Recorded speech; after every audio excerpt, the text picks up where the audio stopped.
Sir इतने सालों में आपने ऐसी कौन सी गलती की जो आप आगे नहीं करना चाहेंगे? समाजवादी पार्टी में मेरा जाना ही गलती थी और दूसरी गलती उसको दोबारा नहीं करूँगा। लोगों ने हमें नहीं छोड़ा था, हमने पार्टी को छोड़ा और हमने इसलिए छोड़ा कि अखिलेश यादव जी नहीं चाहते थे कि मैं राजनीति में बहुत आगे तक जाऊं। अगर राजनीति एक फिल्म होती तो खलनायक कौन होता और हीरो कौन होता आपके अनुसार? आज के समय में अगर कोई मैं कहूँगा कि आज के समय में हीरो तो हमारे होते योगी आदित्यनाथ जी और खलनायक होते अखिलेश यादव। क्या आपको ऐसा लगा कि पार्टी में काबिल लोगों की जगह रिश्तेदारी और चम्मचगिरी वाले लोगों की जगह ज़्यादा बन रही है? हाँ, ये मैं कह सकता हूँ कि चम्मचगिरी वाले लोग वहाँ आगे बढ़ गए, उनको बढ़ने में उनकी चम्मचगिरी काम आई। लेकिन हाँ, जो उन्हें वो लोग पसंद हैं जो उनकी ही बोलें, उनकी ही सुने और उनकी ही गाएं। काबिल लोगों की जगह नहीं वहाँ नहीं, पे। काबिलियत उसमें कोई वो नहीं है, पर आप कितना उनकी बातों को यस कर रहे हैं ये मायने रखता है। आप जी कितने हाँ, जी काबिल हैं ये मायने नहीं रखता। मायने रखता है कितनी जी हुजूरी आपके अंदर है। और हम लोग कभी उस परंपरा के थे ही नहीं, न थे, न हैं और न कभी बन पाएंगे। अखिलेश जी ने 2 बार टिकट देने का वादा किया और नहीं दिया, क्या यह धोखा था आपके साथ?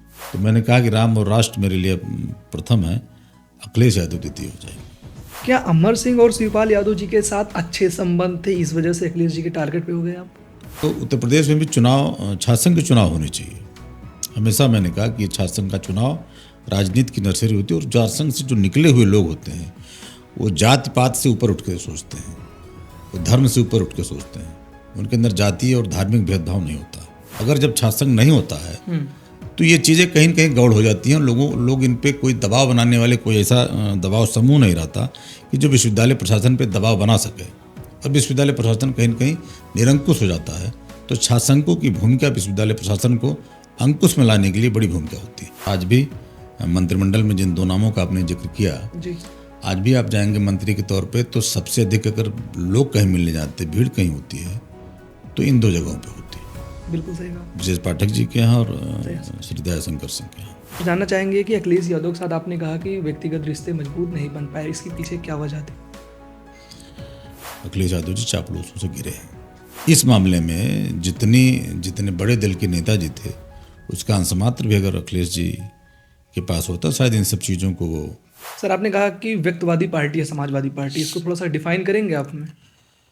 हाँ, मैं व्यक्तिवादी इसलिए कहता हूँ कि समाजवादी पार्टी अगर उत्तर प्रदेश की राजनीति में आप देखेंगे, समाजवादी पार्टी एक ऐसी पार्टी है कि जहाँ एक व्यक्ति ही तय करेगा कि आप चुनाव लड़ने लायक हैं या नहीं, आप संगठन में रहने लायक हैं या नहीं, संगठन चलाने लायक हैं या नहीं, आप कुछ करने लायक हैं या नहीं हैं, वो सिर्फ एक व्यक्ति तय करेगा। और कोई दूसरा व्यक्ति आज की राजनीति में नहीं। समाजवादी पार्टी में विचारों की पार्टी नहीं रही। ये पीडीए उडीए तो सिर्फ कहने वाली बातें हैं। क्या मुलायम सिंह यादव अगर आज होते तो समाजवादी पार्टी की दिशा अलग होती? मुझे लगता है कुछ इससे अलग होती। जो अपने लोग हैं उनके साथ रहते और उनके अंदर कुछ ऐसी क्षमता थी कि विपरीत परिस्थितियों में भी वो एक सकारात्मक माहौल पैदा कर देते थे। भाजपा की सबसे बड़ी चीज़ जो मुझे पसंद आई कि भाजपा ने कभी राष्ट्र के मुद्दों पर समझौता नहीं किया। भाजपा ने कभी भगवान राम के मुद्दे पर समझौता नहीं किया। नीति में सच्चे दोस्त का साथ कितना जरूरी होता है सर? सच्चे दोस्त का साथ तो आपको राजनीति में हर मुकाम पे जरूरी है, हर मोड़ पे जरूरी है, लेकिन सच्चा दोस्त होना चाहिए, राजनीतिक दोस्त नहीं होना चाहिए। क्या बिना पैसे और बिना ताकत की राजनीति पॉसिबल है आज के टाइम पे? वो जी जानना चाहेंगे कि अगर उत्तर प्रदेश की राजनीति में किसी को विधायक बनना है जी, कितना पैसा होना चाहिए? लेकिन पैसे की कोई सीमा नहीं है।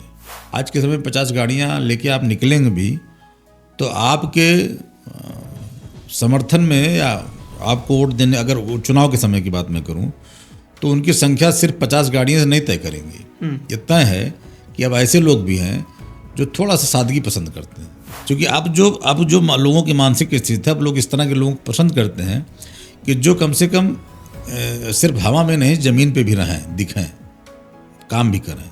अपने बेटे से कह सकता हूँ कि भाई हाँ, राजनीति की पगडंडी बड़ी कठिन है और बड़ी प्रतियोगी हो गई आज के समय में। जैसे आपने कहा पैसे की भी ज़रूरत है, समय की भी ज़रूरत है, ताकत की भी ज़रूरत है। और फिर ईश्वर की अनुकंपा की ज़रूरत है, बिल्कुल, तकदीर सबसे की ज़रूरत है, सारी चीज़ों का मेल होगा तब आप आगे बढ़ेंगे। बिल्कुल। कहीं किसी कमज़ोर कोई सता रहा, आप उसके पक्ष में खड़े हो जाएं, अगर वो सही है तो। ज़्यादातर वो सही होता है, ज़्यादातर वो सही होता है। कमज़ोर आदमी कभी गलती बहुत कम करता है। बिल्कुल। कमज़ोर आदमी अगर बहुत मजबूर नहीं तो ईमानदार भी रहता है। हम्म, फिर नेता तो आपको लखनऊ में और सड़क पर निकलेंगे तो बहुत दिखेंगे। राजनेता जरूर ऐसा होना चाहिए जो आदर्श प्रस्तुत करे और लोग उसको अपना आदर्श माने। सर मैंने किसी से सुना कि हमारे देश में 145 करोड़ जनता है और सिर्फ सुबह उठ के सभी राजनेताओं को सिर्फ ये बता दिया जाए कि जो 150 करोड़ की जनता है वो आपसे एक उम्मीद लगा के बैठी रहती है, तो शायद देश बहुत आगे चला जाएगा। राजनीति में कौन ज़्यादा खतरनाक है, विरोध दल का दुश्मन या अपनी पार्टी का धोखेबाज?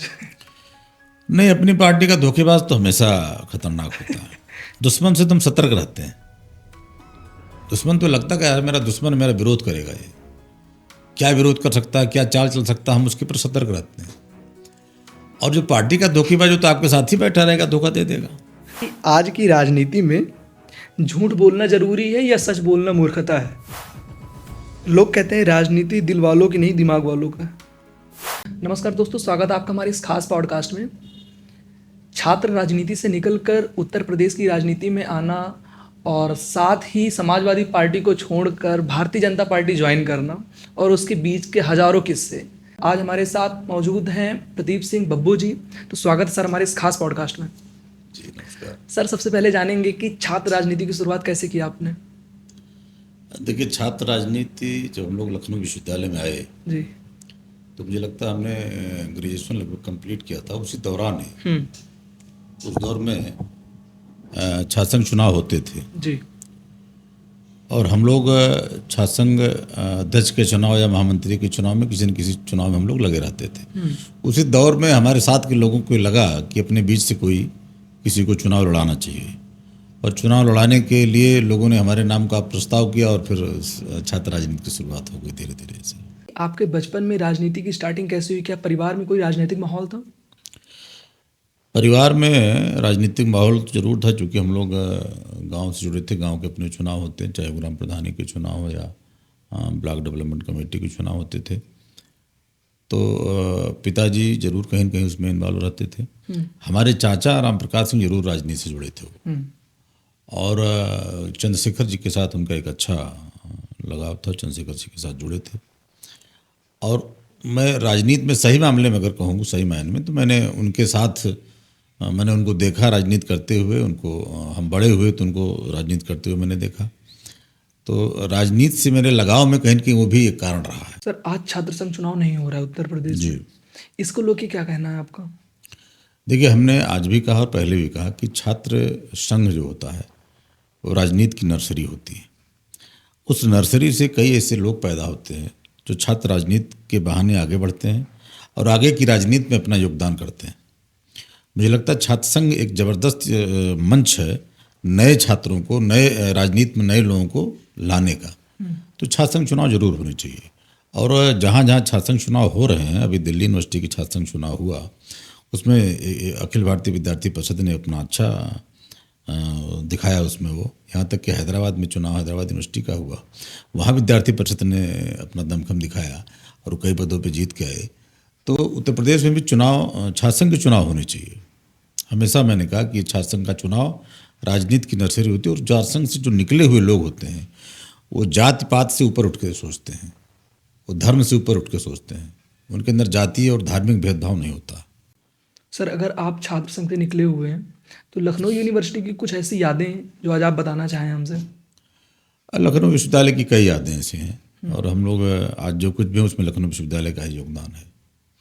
चाहे वो चुनाव का योगदान हो, विद्यार्थियों का और शिक्षक के आपसी संबंधों की यादें हों, तमाम ऐसी यादें हैं जिससे हम लोग हॉस्टलों की यादें हैं। हम लोग के साथ के लोग जो आज कई बड़े पदों पे पहुँचे हैं, चाहे वो नौकरशाही में, राजनीति में, व्यवसाय में, तो हम लोग मिलते हैं जब तो वो सब यादें जुड़ती हैं और उस पर हम लोग चर्चा करते हैं। बल्कि हम लोग साल में एक बार कार्यक्रम कराते हैं कि लखनऊ यूनिवर्सिटी एलुमनी का। तो उस कार्यक्रम में तमाम लोग पहुंचते हैं और वो लोग जब पहुंचते हैं तो जैसे लगता है कि हम लोग लखनऊ विश्वविद्यालय की पुरानी यादों में आ गए हैं और कई साल पीछे हो जाते हैं और हम लोग फिर पुरानी यादें ताज़ा करते हैं एक साथ मिलकर। सर जानना चाहेंगे कि जब लखनऊ यूनिवर्सिटी में छात्र संघ का चुनाव हुआ तो जब आप चुनाव हारे थे जी। उस टाइम क्या लगा था मन में कि राजनीति छोड़ देनी चाहिए, छात्र संघ की राजनीति अब नहीं करनी चाहिए, या मन में था कि हाँ अगली बार और मजबूती के साथ तैयारी करेंगे? नहीं, जब छात्र संघ का चुनाव हारे थे, नहीं, जब छात्र संघ का चुनाव मैंने लड़ा पहली बार तो जरूर ये सोच के लड़ा कि यार एक चुनाव लड़ लें और जीत जाएंगे तो ठीक है, आगे बढ़ जाएंगे, और हार जाएंगे तो लोगों से कहेंगे कि हमने विश्वविद्यालय का चुनाव लड़ा है। क्योंकि विश्वविद्यालय का चुनाव लड़ना ही अपने में गौरव की बात थी। बिल्कुल सही बात है। तो ये सोच के हमने पहला चुनाव लड़ा, लेकिन जब पहला चुनाव लड़े और लोगों का प्यार, लोगों का स्नेह मिला तो फिर पीछे मुड़ के देखने की इच्छा नहीं हुई। फिर हमने कहा अब आगे बढ़ा जाए और आगे बढ़ के आगे अगला मुकाम हासिल किया जाए। तो मुझे लगता है कि हम कम वोट से हारे थे, फिर मैं जब चुनाव जीता तो भी वो चुनाव बड़ा ऐतिहासिक रहा कुछ मामलों में। तो इस नाते मैं ये कह सकता हूँ कि पीछे मुड़ के फिर मैंने नहीं देखा। लड़ने के पहले ज़रूर सोचा था कि यार एक चुनाव के बाद हो सकता ना लड़ें, लेकिन जब लड़ लिए तो फिर हमने कहा अब नहीं, अब आगे बढ़ना। सर आप जब छात्र संघ का चुनाव जीते उसका श्रेय किसको जाता है, और जब आप हारे थे तो उसका श्रेय किसको जाता है कि खुद की मेहनत कम थी? कई चीज़ों पे तय होता है जी। होता क्या है कि जीत हार तो निश्चित तौर से वोट पे तय होता है। और हम पहला चुनाव लड़े तो पहले से भी उस पद पे लोग चुनाव लड़ते रहे। तो जो चुनाव लड़े थे वो कहीं कि हमसे ज़्यादा मजबूत थे। तो मैं कह सकता हूँ कि मैं अगर हारा तो इसलिए हारा कि हाँ मेरा पहला चुनाव था, मैं लोगों से उतना कांटेक्ट नहीं हो पाया। लेकिन मैं जब दूसरा चुनाव मेरा आया तो मैं लगभग सारे विश्वविद्यालय के सारे लोगों से, छात्र से, छात्राओं से मेरा कनेक्ट हो चुका था। तो जीतने का श्रेय भी मैं उन्हीं छात्रों को देता हूँ, उन्हीं छात्राओं को देता हूँ जो उस दौर में थे। अगर मैं हारा तो उन्हीं के नाते हारा, क्योंकि वो पहले कहीं से जुड़े थे किसी से। तो कनेक्ट होना अपने में बड़ी बात है। अगर हम कनेक्ट हो गए उनसे और हमारे स्वभाव से, हमारे उससे कहीं न कहीं वो महसूस करने का इनको छात्र संघ में और छात्र संघ के पदों पे जाना चाहिए, मंचों पर जाना चाहिए, तो मुझे उनकी समर्थन मिलता है और फिर आप आगे बढ़ते हैं। सर उम्मीदें क्या रहती हैं लोगों की, सबसे बड़ी उम्मीद क्या रहती है? देखिए, सही मामले में तो छात्र राजनीति में आपको लोगों से ये उम्मीदें नहीं रहती कि ये जीतेंगे तो हमारे लिए ये करते। पहले हम लोग जब रहते थे तो ये भी नहीं रहता था। अब तो तमाम लोग संभावनाएं, उम्मीदें बढ़ गई हैं। तब तो ये भी नहीं था कि हमारे पास हमारे लिए क्या करेंगे। एक अपना तो रहता था लोगों का कि हमारा हमसे जुड़ा व्यक्ति ये छात्र संघ में पहुँचे, और कोई उम्मीद नहीं रहती। उम्मीद बस ये है, हम लोगों की कोशिश जरूर रहती थी कि छात्र हित में जितने अच्छे काम हो सके वो किया जाए। जैसे मैं जब विश्वविद्यालय में था तो मैं जिस पद पे था, मैं लखनऊ यूनिवर्सिटी से मैं जूनियर, मैं यहाँ की लाइब्रेरी को मैंने ठीक कराने का काम किया। मैं उस समय मैं जेएनयू में गया, जेएनयू की जो लाइब्रेरी का जो स्तर था, जो सिस्टम था, मैंने उसको लखनऊ विश्वविद्यालय में लागू किया। इसी तरह और भी कई जगहों पे मैंने जाके देखा ये। तो जो अच्छी चीज़ें थी वो मैंने लखनऊ यूनिवर्सिटी में लाने की कोशिश की। और मुझे लगता है कि फिर और भी तमाम लड़ाइयाँ होती हैं। कभी सीटों की कटौती हो जाती है, उसको बढ़ाने का काम छात्र संघ के लोग करते हैं, छात्र नेता करते हैं। कभी फीसें बढ़ जाती हैं, उनमें कटौती करने का काम करते हैं हम लोग कि सीटें गरीब गुरबा भी पढ़ सके आपस में आके यहाँ पे लोगों के बीच में। मुझे लगता है कि छात्र संघ का जो रोल होता है, छात्र संघ की जो भूमिका होती है, वो छोटे छोटे मुद्दों को लेकर आगे बढ़ने की होती है। अगर जब छात्र संघ नहीं होता है तो ये चीज़ें कहीं न कहीं गौड़ हो जाती हैं। लोग इन पे कोई दबाव बनाने वाले, कोई ऐसा दबाव समूह नहीं रहता कि जो विश्वविद्यालय प्रशासन पे दबाव बना सके, और विश्वविद्यालय प्रशासन कहीं न कहीं निरंकुश हो जाता है। तो छात्र संघों की भूमिका विश्वविद्यालय प्रशासन को अंकुश में लाने के लिए बड़ी भूमिका होती है। सर आज अगर लखनऊ यूनिवर्सिटी में छात्र संघ का चुनाव होता तो लखनऊ यूनिवर्सिटी कैसी होती, और आज कहीं ना कहीं कुछ कमियां देख रहे हैं आप? हाँ बिल्कुल बिल्कुल, मैंने जो चीज़ें बताई उस चीज़ की कमियां दिखती हैं। अगर छात्र संघ होता तो छात्र कहीं न कहीं छोटी छोटी चीज़ों के लिए परेशान ना होता। जैसे कई लोग हम लोग के पास अब भी आते हैं, विश्वविद्यालय से निकले हुए हमको 25 साल से ज़्यादा हो गए, लेकिन आज भी लोग आते हैं कि मेरी मार्कशीट इसलिए नहीं मिल रही है कि वो मैंने सारे एग्ज़ाम किए लेकिन फिर भी मार्कशीट में एब्सेंट हो गए हम। अब वो ठीक नहीं हो रहा है। किसी ने कोई कारण बताया, किसी ने कोई कारण बताया, किसी का माइग्रेशन है। ये सब चीज़ें छोटी छोटी चीज़ों पे उनका दोहन होता है उन छात्रों का। आज कम से कम छात्र संघ होता तो ये छोटी छोटी चीज़ें नज़रअंदाज करके वो सब करते हैं अपने हिसाब से। किसी ने तो कहते भैया जरा चल के देख लीजिए, ऐसे चलो चलते हैं। दिन भर में हम लोग पता नहीं कैसे काम निपटाते थे, ऐसे 10-25 काम ऐसे निपटाते थे। बड़े मुद्दे तो कभी कभी आते थे, लेकिन छोटे मुद्दे तो अक्सर ऐसे आते थे, छोटे छोटे काम जो आम छात्र उनको फेस करता था। और वो मुद्दे कहीं न कहीं आज लोगों के बीच में इस तरह हैं कि लोग उस पर ध्यान नहीं देते। सर तो छात्र संघ जरूरी है सिर्फ इसलिए कि छात्रों का दोहन न हो, छात्रों का शोषण न हो। सर जानना चाहेंगे कि छात्र संघ की राजनीति यूनिवर्सिटी पे और देश या प्रदेश की राजनीति, दोनों में क्या डिफरेंस रहता है, बड़ा डिफरेंस? देखिए, वही छात्र संघ एक छोटा भारत है और छात्र फिर आप बाहर जाएंगे, बड़े उत्तर प्रदेश में जाएंगे, बड़े भारत में जाएंगे तो चीज़ें सब वही से रहती, मिलती जुलती। और अगर आप देखेंगे तो हम लोग तमाम ऐसे राष्ट्रीय मुद्दों को लेकर भी छात्र संघ के चुनाव में आगे बढ़ते थे। ओके। जैसे तमाम ऐसे मुद्दे होते थे, हम लोग जाके धरना देते थे जंतर मंतर पे, जो राष्ट्रीय मुद्दे होते थे। हम लोग जाके दिल्ली में और भी कई जगहों पे धरना देते थे, गांधी प्रतिमा के सामने जाके धरना दिए हम लोग। तो जो मुद्दे प्रदेश के हैं, जो मुद्दे देश के हैं, जो राष्ट्र हित के हैं, उन मुद्दों को भी छात्र संघ के लोग उठाते थे और उन पे कहीं न कहीं छात्र संघ के लोगों को इकट्ठा करते थे। छात्र संघों का सम्मेलन होता था, लखनऊ यूनिवर्सिटी में हम लोग सम्मेलन कराए जिसमें पूरे प्रदेश के छात्र संघों के लोग प्रतिनिधि सम्मेलन होता था, जिसमें सारे देश के लोग, सारे प्रदेश के लोग आते थे। तो मुझे लगता है कि एक छोटा देश एक विश्वविद्यालय में सिमट जाता है और लोगों के मुद्दे, राष्ट्र के मुद्दे कहीं न कहीं उस बहाने हम उस पर बैठ के चर्चा करने का एक बहाना मिलता है छात्र संघों के माध्यम से। क्या बात है सर। आपने कुछ राजनीतिक करियर के बारे में आपके जानने के लिए, मुलायम सिंह यादव से पहली मुलाकात कब हुई और उस मुलाकात की कोई ऐसी घटना जो आज याद है आपको? मुझे लगता है कि हम लोग छात्र संघ में चुनाव जीते थे और हम लोग नेताजी को गए थे निमंत्रित करने। और उस दौर में हमारे साथ छात्र संघ के अध्यक्ष थे प्रमोद तिवारी थे, छात्र संघ के महामंत्री थे रामचंद्र प्रधान जो वर्तमान में MLC हैं भारतीय जनता पार्टी से, और उपाध्यक्ष थे रवि सिंह जो इस समय हमारे बीच नहीं रहे, और मैं था, मैं जूनियर लाइब्रेरियन था। वो हम लोग की पहली मुलाकात थी और मुझे लगता है उस मुलाकात के बाद एक बार और हम लोग मुलाकात किए। मैं जिस विश्वविद्यालय के जिस छात्रावास में रहता था उसका नाम था आचार्य नरेंद्र देव छात्रावास, जिसको हम लोग ND छात्रावास के नाम से जानते हैं। आचार्य नरेंद्र देव छात्रावास में नरेंद्र देव जी की प्रतिमा एक लगनी थी, चूँकि नरेंद्र देव जी समाजवादी थे और उस समय समाजवादी नेता हम लोग मुलायम सिंह जी थे। तो हम लोगों ने सोचा कि मुलायम सिंह जी से उस प्रतिमा का अनावरण कराया जाए। उस बाबत एक बार हम लोगों की मुलाकात हुई थी। तब मैं ये कह सकता हूँ कि मैं समाजवादी पार्टी की राजनीति में तब नहीं था, सिर्फ छात्र संघ और छात्र राजनीति से मेरा जुड़ाव था। लेकिन एक दो मुलाकात में कहीं न कहीं नेताजी का असर हमारे उस पर पड़ा और मैं नेताजी से कहीं न कहीं प्रभावित हुआ, जिससे बाद में मैं समाजवादी पार्टी में जुड़ने में वो चीज़ें सहायक हुई। सर लास्ट मुलाकात कब थी मुलायम सिंह यादव जी के साथ? लास्ट मुलाकात तो नेताजी जब बीमार रहते थे तो मुझे लग रहा है कि लखनऊ में मुलाकात हुई। फिर जब नेताजी का निधन हुआ तो हम लोग उस समय CFI भी गए। सर आपको प्रदेश सचिव जब बनाया गया तो उसमें सबसे पहले आपने क्या महसूस किया खुद को? मुझे समाजवादी युवजन सभा का प्रदेश सचिव बनाया गया 97 में। 97 और 97 में मैं जब मुझे बनाया गया तो मुझे खुद नहीं पता था कि मैं प्रदेश सचिव, मेरी न तो कोई सिफारिश थी न मेरा कोई वो था। उस समय के तत्कालीन युवजन सभा के अध्यक्ष थे कुंवर शैलेंद्र सिंह, जो इस समय हमारे बीच नहीं है, कैंसर से उनका निधन हो गया, बड़े ऊर्जावान नेता थे वो। तो मुझे लग रहा कि नेताजी रक्षा मंत्री थे उस समय जी। और नेताजी एयरपोर्ट पे थे, लखनऊ एयरपोर्ट पे, और जो इस समय चौधरी चरण सिंह एयरपोर्ट के नाम से जाना जाता है। मैं उस नेताजी गए तो उन्होंने 2 नाम आगे बढ़ाए कि 2 नामों में से एक नाम आप इस पे कर दीजिए जिसको प्रदेश सचिव में जोड़ना है।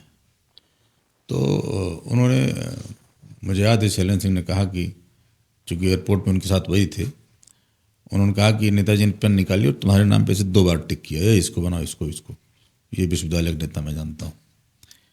तो शैलेंद्र सिंह बड़े हतप्रभ थे कि प्रदीप की कभी ऐसी मुलाकात तो नेताजी से हुई नहीं कि नेताजी उनसे इतने प्रभावित हुए, उनसे कहा इसको बनाओ। तो हमसे कहने लगे यार नेताजी तुम्हारे नाम पे इतना क्यों हो गया, जबकि दूसरा नाम ऐसा था जिसको नेताजी व्यक्तिगत जानते थे, उनके पिताजी को जानते थे और कहीं न कहीं सजातीय भी थे वो। तो ये था कि उनको उम्मीद थी कि इस नाम पे नेताजी टिक करेंगे। सजातीय भी थे, उनके पिताजी उनके मित्र भी थे। उसके बाद में नेताजी ने मेरे नाम पे टिक किया कि ये इसको बनाओ, ये विश्वविद्यालय के नेता मैं जानता हूँ इसको। तो मुझे लगता है नेताजी की ये सोच होती थी। नेताजी नेता बनाते थे, नेताजी अपने पीछे तमाम नेताओं को बना के छोड़ गए इस तरह। उन्होंने चापलूसों की कोई फौज नहीं तैयार की, उन्होंने नेताओं की फौज तैयार की। और आज समाजवादी पार्टी में जब तमाम लोग हैं जो कहीं न कहीं उनसे ही प्रेरित हैं, बिल्कुल, जो तमाम आज राजनीति में कर रहे हैं। हम लोग राजनीति में आए तो कहीं न कहीं उनकी प्रेरणा थी उसमें। आपने समाजवादी पार्टी छोड़ा और भारतीय जनता पार्टी ज्वाइन किया, इसके पीछे का क्या मकसद था? देखिए, मकसद तो ये था कि समाजवादी पार्टी कहीं न कहीं, समाजवादी पार्टी का जो एक विचार था कि सबको लेके वो हर बिरादरी हर जात के लोगों को समाहित करके चलती थी आगे, कहीं न कहीं उस सोच में गिरावट आई समाजवादी पार्टी की और समाजवादी पार्टी के नेतृत्व की सोच में। जी। और उसी समय संजोग से राम मंदिर बन रहा था, राम मंदिर का आदेश हुआ, राम मंदिर की भगवान राम की स्थापना अयोध्या में हो रही थी। उसी समय एक मुद्दा ये आया कि भगवान राम के दर्शन के लिए जब मंदिर की स्थापना, मंदिर जी भगवान राम उसमें स्थापित हुए तो लोग दर्शन के लिए जाने लगे। बिल्कुल। तो हमने ये महसूस किया और तमाम ऐसे लोगों ने महसूस किया कि समाजवादी पार्टी में एक तरह से ये अघोषित रोक है कि उसमें दर्शन करने कोई नहीं जाएगा। तो मुझे लगा कि हम लोग राम मंदिर के प्रति हम लोगों की आस्था आज से नहीं बरसों से रही है। बिल्कुल। क्योंकि हमारा तो जनपद ही अयोध्या और अम्बेडकर नगर है। अम्बेडकर नगर तो अयोध्या का ही एक अंग था। और जब कार सेवा हुआ था, कार सेवक का एक हुजूम जब चलता था अयोध्या की तरफ, तो हम लोग उस समय छोटे थे और मुझे याद है कि हम लोगों के घरों से पूड़ी सब्जी अचार ये सब पैक होके कार सेवकों को ले जाता था। तो हमारा ये अंदर से हमारा एक लगाव था राम मंदिर के लिए। और उस राम मंदिर में अगर ये कहा जाए कि आप मंदिर पे आप न जाइए या कोई फ़ोटो नहीं डाले, कोई जाएगा नहीं तो फ़ोटो भी नहीं डालेगा। तो मुझे लगता है ये कहीं न कहीं हमारी आस्था के साथ एक हमारी आस्था को कहीं न कहीं बंधक बनाया जा रहा। तो हम लोग हमेशा इस उसके रहे कि राम और राष्ट्र एक ऐसे पहलू हैं या ऐसा विषय कि इसमें कोई समझौता नहीं हो सकता। तो वो समय ऐसा था, उसी बीच कुछ ऐसी राजनीतिक घटनाएं घटी। उस समय चुनाव हुआ 22 का, फिर 24 का उपचुनाव था। तो फिर हमने सोचा कि व्यक्तिगत तौर पे भी और राजनीतिक तौर पे भी समाजवादी पार्टी को छोड़ने का वक्त आ गया है और हमने समाजवादी पार्टी छोड़ के और भारतीय जनता पार्टी हमने ज्वाइन की। सर, राजनीति में बब्बू नाम कैसे जुड़ा और फिर ये एक पहचान कैसे बन गई? बब्बू नाम तो बचपन से नाम बब्बू था और घर का नाम गांव का नाम जैसे होता है। जब हम लोग लखनऊ यूनिवर्सिटी में आए तो लखनऊ विश्वविद्यालय में एक समय वो भी था कि लोग आपको चुनाव हराने के लिए आप ही के नाम के एक व्यक्ति को और लड़ा देते थे। जैसे मान लीजिए आप मजबूत दावेदार हैं तो एक ही नाम से 2 व्यक्ति लड़ देते थे। उस समय विश्वविद्यालय प्रशासन क्या करता था कि नाम के आगे फादर नेम लगाना पड़ता था। जब आपका नामांकन हो जाने के बाद जब बैलेट पेपर आता था तो उस पर नाम और फादर नेम दोनों लिखा रहता था। अगर 2 कैंडिडेट एक ही नाम से हैं तो उसमें बड़ी दिक्कतें होती थी। तो इस नाते नाम के आगे एक अपना उपनाम भी लगाना इसलिए ज़रूरी पड़ गया कि कम से कम कोई अगर इस तरह भी आए तो शायद ये स्थिति न बने। तो बब्बू नाम लग गया और बब्बू नाम फिर ऐसा लगा कि लोग इस नाम से ज़्यादा जानने लगे। और अगर आप आधा नाम लेंगे कहीं तो लोग जोड़ेंगे उसमें कि अच्छा बब्बू, तो आप कहेंगे हाँ प्रदीप सिंह बब्बू। तो ये नाम उपनाम का ये असर हुआ कि फिर उपनाम से लोग ज़्यादा जानने लगे। बिल्कुल। सर, यूनिवर्सिटी के समय आपके साथी थे ब्रजेश पाठक, दयाशंकर सिंह, सब आज बड़े नेता हैं। जी। क्या तब आपका ये अंदाज़ा था कि आज ये इतने बड़े नेता बन पाएंगे? देखिए, विश्वविद्यालय से निकला हुआ कोई भी छात्र नेता इतना ऊर्जावान जरूर रहता है कि वो कितना भी किसी भी स्तर पर जा सकता है। आपने जिन 2 नामों का जिक्र किया उसमें श्री ब्रजेश पाठक जी तो हम लोग के सीनियर थे, वरिष्ठ थे। और जब हम लोग विश्वविद्यालय में आए जी, मैं विश्वविद्यालय में 89-90 में आया तब वो छात्र संघ के उपाध्यक्ष थे, उसके बाद अध्यक्ष हुए। और हम लोग उसे सीनियर कह सकते हैं, साथी नहीं, सीनियर हमारे वरिष्ठ थे, वो आज भी वरिष्ठ हमारे। मैंने दयाशंकर सिंह हमारे साथ, मैं साथी इसलिए कह सकता हूँ कि हम लोग छात्र राजनीति में साथ में थे। और छात्र राजनीति हम लोग लगभग वो दौर लगभग एक साथ का ही था। कई बार एक साथ हम लोग गिरफ्तार हुए, कई बार कई आंदोलन हम लोग एक साथ रहे। तो निश्चित तौर पे दयाशंकर सिंह की भी वो ऊर्जा थी, वो चूँकि वो तो शुरू से ही ऐसे व्यक्ति थे राजनीतिक की, वो तो लगता था कि ये राजनीति के लिए ही पैदा हुए हैं। और मैं उनकी इस मामले में तारीफ भी करूँगा कि वो आज भी उनका उसी हिसाब से लोगों के बीच में मिलना मिलाना रहता। और आज भी मंत्रिमंडल में जिन दो नामों का आपने जिक्र किया जी, आज भी आप जाएंगे मंत्री के तौर पे तो सबसे अधिक अगर लोग कहीं मिलने जाते, भीड़ कहीं होती है तो इन दो जगहों पे होती है, बिल्कुल सही बात। विशेष पाठक जी के यहाँ और श्री दयाशंकर सिंह के यहाँ। इसलिए होती है कि लोग, मुझे लगता है कि जो आपने छात्र राजनीति का जिक्र किया, कहीं न कहीं ये चीज़ें भी उसमें समाहित रहती हैं कि उस दौर से जो लोग, उस राजनीति से जो लोग निकले हैं, वो सबको जोड़ के, सबको लेके चलने की परंपरा के वाहक होते हैं। और मुझे लगता है कि जब लोग एक साथ लोगों को चलने, जहाँ लोगों का कहीं न कहीं संतुष्ट हो, मैं कहीं गया, मेरा सम्मान हुआ, मेरी बात रखी गई, तो आदमी वहाँ जाना पसंद करेगा। तो मुझे लग रहा है कि छात्र राजनीति से निकले हुए जो लोग हैं वो इस तरह के होते हैं कि लोग सबको लेकर साथ चलने की उनके अंदर क्षमता होती है। बिल्कुल। सर, जानना चाहेंगे कि अखिलेश यादव के साथ आपने कहा कि व्यक्तिगत रिश्ते मजबूत नहीं बन पाए, इसके पीछे क्या वजह थी?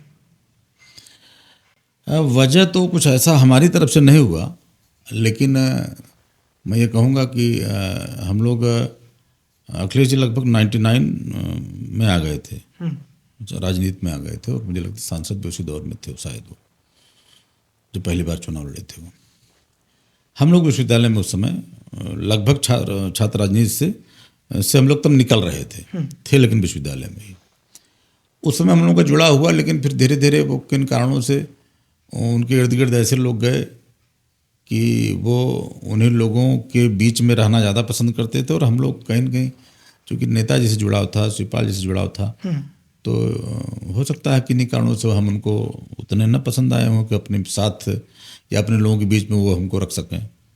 तो मेरा व्यक्तिगत जुड़ाव नहीं हुआ, लेकिन एक नेता के तौर पे मैंने उनको ज़रूर सम्मान दिया। नेता के तौर पर हमने उनका मान किया। और 2010 तक 12 तक के चुनाव जो भी हुए उसमें नेताजी भी उतने ही सक्रिय थे, शिवपाल जी भी उतने ही सक्रिय थे। तो हम लोगों का ज़्यादा जुड़ाव इन दो लोगों से था। और शिवपाल जी नौजवानों के, माफ़ कीजिए, अखिलेश जी नौजवानों के नेता थे, इसमें कोई दो राय नहीं, नौजवान उनके साथ थे। लेकिन ये था कि किन्हीं कारणों से उनसे उतना लगाव नहीं बन पाया। और राजनीति में होता है अक्सर कि आप सबसे नहीं जुड़ सकते हैं, और एक ही दो लोग ऐसे थे जिनसे आपका जुड़ाव व्यक्तिगत तौर पे होता।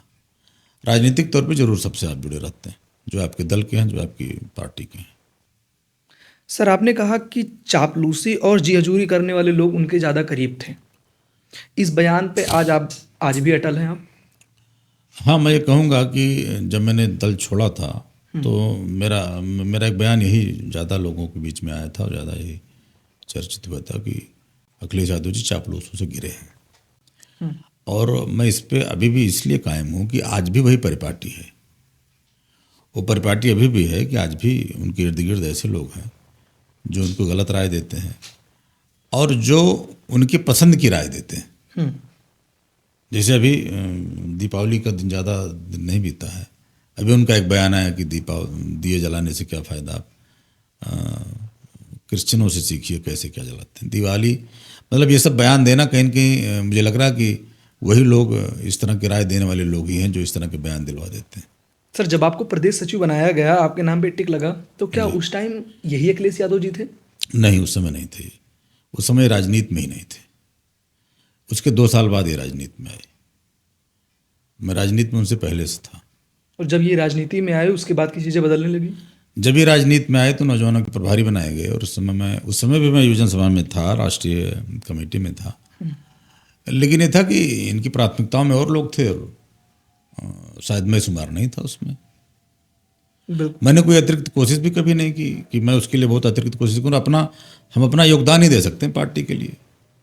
सर, क्या आपको ऐसा लगा कि पार्टी में काबिल लोगों की जगह रिश्तेदारी और चम्मचगिरी वाले लोगों की जगह ज़्यादा बन रही है? हाँ, मैं कह सकता हूँ कि चम्मचगिरी वाले लोग वहाँ आगे बढ़ गए। उनको बढ़ने में उनकी चम्मचगिरी काम आई। रिश्तेदारी तो नहीं कहेंगे, रिश्तेदार तमाम आज भी ऐसे उनके हैं जो इधर उधर दलों में आ गए हैं, अलग अलग दलों में आ गए हैं। लेकिन हाँ, जो उन्हें वो लोग पसंद हैं जो उनकी ही बोलें, उनकी ही सुने और उनकी ही गाएं।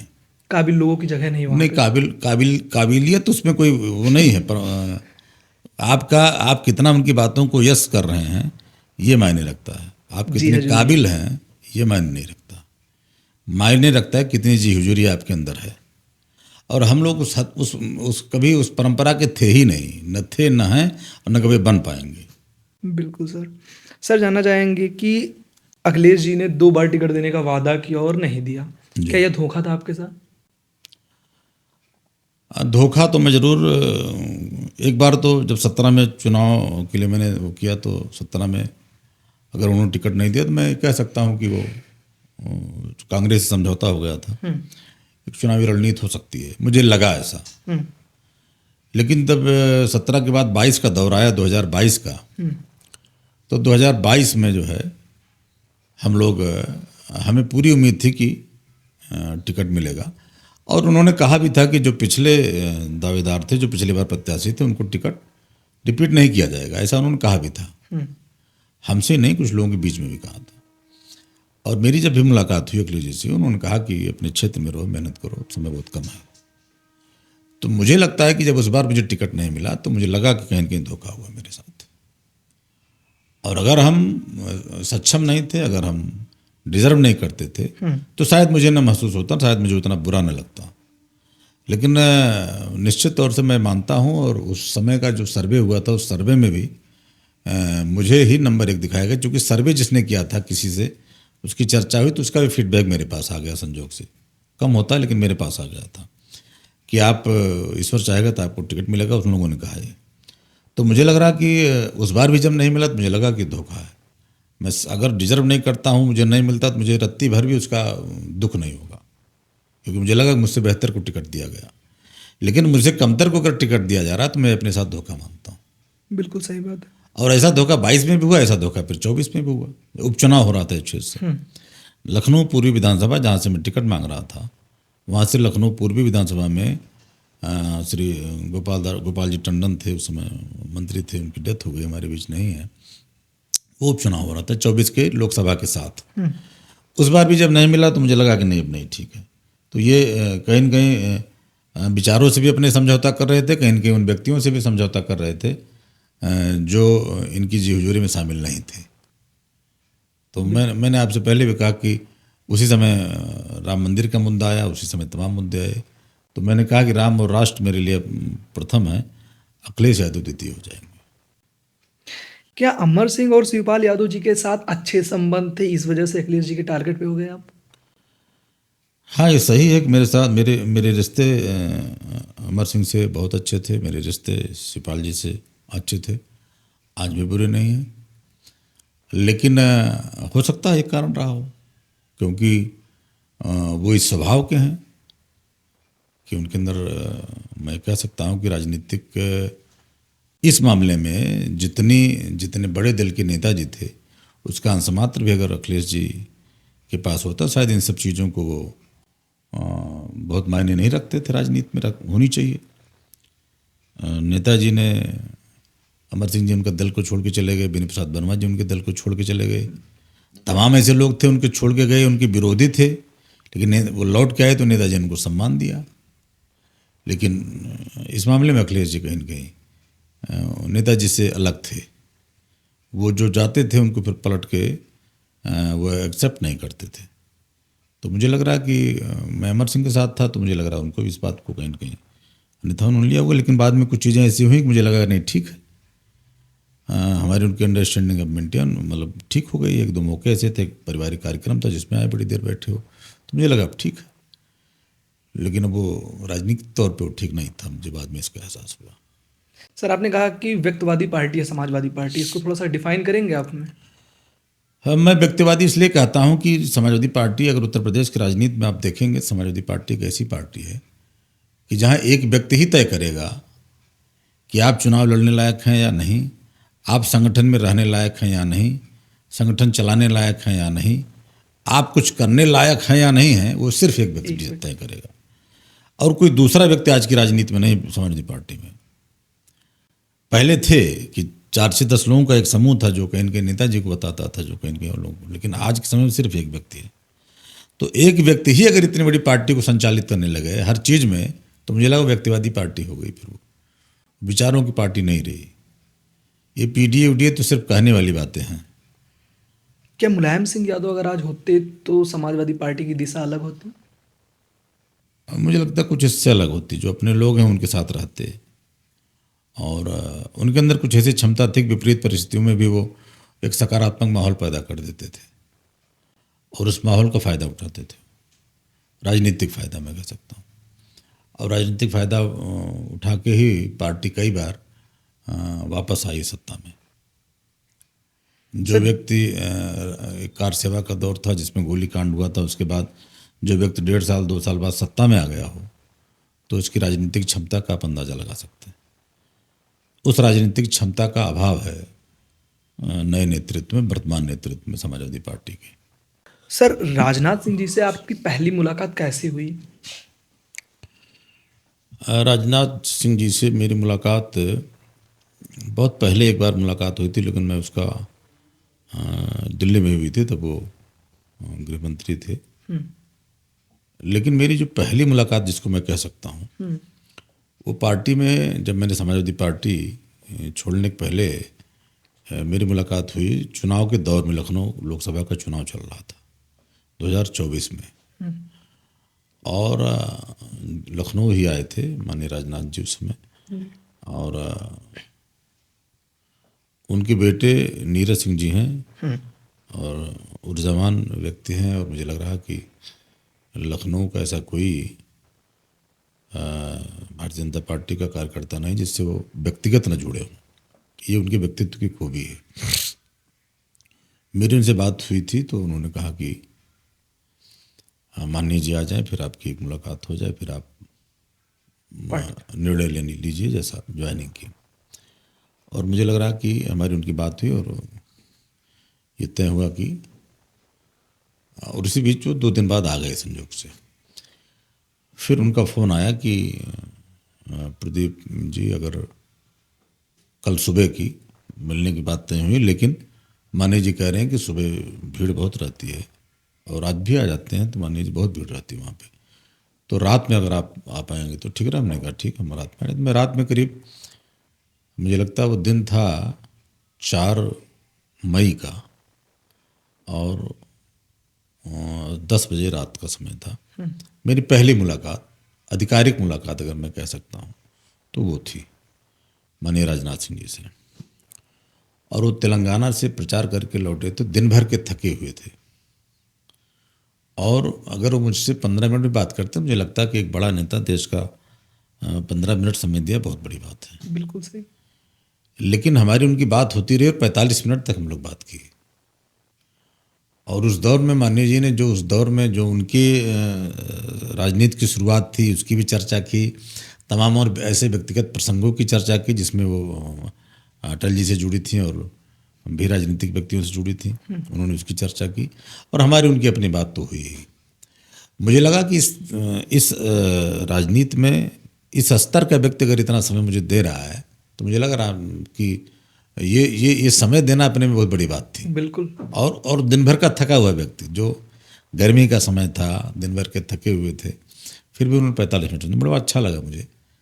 और मैंने तय किया कि मैं राजनीति अब करूँगा आगे तो भारतीय जनता पार्टी के साथ ही तय करूँगा। मेरी उस मुलाकात ने तय कर दिया, तो मैं कह सकता हूँ कि मेरी पहली मुलाकात थी। सर, समाजवादी पार्टी के कुछ ऐसे नेता जिनके आपके बहुत अच्छे संपर्क आज भी हैं, जैसे अरविंद सिंह गोप जी से, इसके बारे में क्या कहना है आपको? देखिए, जिस दल में मैं 28 साल रहा हूँ, मुझे लगता है कि वहाँ के बहुत ऐसे लोग हैं जिनसे मेरे व्यक्तिगत संबंध हैं। आज भी आते हैं, वो हमारे पास आते हैं, हमारे किसी मौके पर सुख दुख में खड़े रहते हैं, मैं उनके लिए खड़ा रहता हूँ। जहाँ तक आपने नाम लिया कि अरविंद सिंह गोप जी से, तो अरविंद सिंह गोप जी से मेरे संबंध व्यक्तिगत हैं, उसका राजनीति से कोई ताल्लुक ही नहीं है। विश्वविद्यालय के दौर में से हमारा उनका एक छोटे भाई बड़े भाई का संबंध रहा, वो आज भी वो संबंध, उस बात का निर्वहन करते हैं। वो मुझे स्नेह देते हैं और मुझे उनका आशीर्वाद मिलता है। तो मुझे लगता है कि हमारा उनका संबंध राजनीति से परे है वो। और बाकी तमाम ऐसे लोग हैं जो उस दल से जुड़े हैं, उस दल के तमाम ऐसे कार्यकर्ता हैं जो आज व्यक्तिगत तौर से उनसे जुड़े हैं।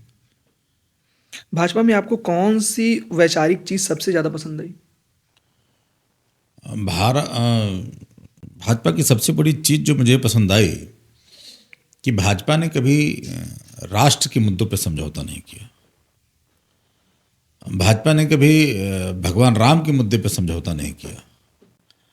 और दो चीज़ें ऐसी रहीं जो किसी भी मानवीय व्यक्ति को, मुझे लग रहा है किसी भी ऐसे व्यक्ति को जो राष्ट्र प्रेम करता है वो उसको प्रेरित करेंगी। और इन दो चीज़ों ने मुझे भी कहीं न कहीं प्रेरित किया और मैं भाजपा से जुड़ा। आज की राजनीति में विचारधारा और व्यक्तिगत हित में कौन सी सबसे ज़्यादा भारी होता है? दोनों चीज़ें अपनी अपनी उनका महत्व है। विचारधारा का अपना महत्व और व्यक्तिगत हित का अपना महत्व। मुझे लग रहा है कि दोनों चीज़ों का समावेश है आज की राजनीति। आदमी विचारों में भी कहीं न कहीं आपके विचारों की नज़दीकी होनी चाहिए और आपके व्यक्तिगत हित भी कहीं न कहीं उनसे जुड़े हों। दोनों चीज़ें एक दूसरे के पूरक हैं। सर, क्या आपको लगता है कि भारतीय जनता पार्टी में भी आपका योगदान दिखाना बाकी है? मुझे लगा अभी बहुत बाकी है। अभी तो हमको 1 साल आए हुए हो गए हैं। तो पार्टी अगर अवसर देगी तो ऐसे तमाम चीज़ें जो भी मुझे योगदान देना अपना बाकी है। अखिल भारतीय क्षत्रिय महासभा के प्रदेश अध्यक्ष के रूप में सबसे बड़ा काम कौन सा किया आपने? अखिल भारतीय क्षत्रिय महासभा के जब अध्यक्ष में बना 2016 में, तो मुझे लगता है कि उसके बाद यहाँ पे मैंने एक परंपरा की शुरुआत की। विजयदशमी के अवसर पर शस्त्र पूजन की परंपरा क्षत्रियों की पुरानी परंपरा रही है और उस परंपरा की मैंने शुरुआत की। और मुझे लग रहा लखनऊ में वो कई स्थानों पे, अब आज के समय में तो अब होने लगा कई जगहों पे, लेकिन इसकी शुरुआत हमने की थी। और अखिल भारतीय क्षत्रिय महासभा का संगठन के माध्यम से इसमें मुझे मदद मिली। ये जो विजयदशमी में शस्त्र पूजन की परंपरा आपने शुरू किया, ये इसके पीछे का मकसद क्या था? क्या सोचा और कैसे शुरू कर दिया? मकसद ये था कि ये माना जाता है कि जो विजयदशमी का अवसर होता है, विजयदशमी पर्व जो होता है, वो क्षत्रियों का पर्व माना जाता है।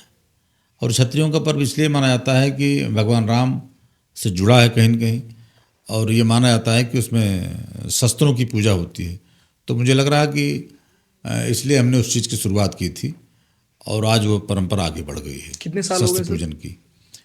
अब तो मुझे लग रहा कि ये 8-10 साल तो ऐसे ही हो गए मुझे, 16 के बाद से लगभग कि इस कार्यक्रम को कराते हुए। अब और भी लोग इसको कराने लगे हैं। और भी लोग हो रहे हैं। अभी राजा भैया का मैंने देखा। हाँ, उनका व्यक्तिगत कार्यक्रम था उनका, लेकिन इस तरह का कार्यक्रम और भी होने लगे हैं। क्या क्षत्रिय समाज आज भी राजनीतिक रूप में एकजुट है?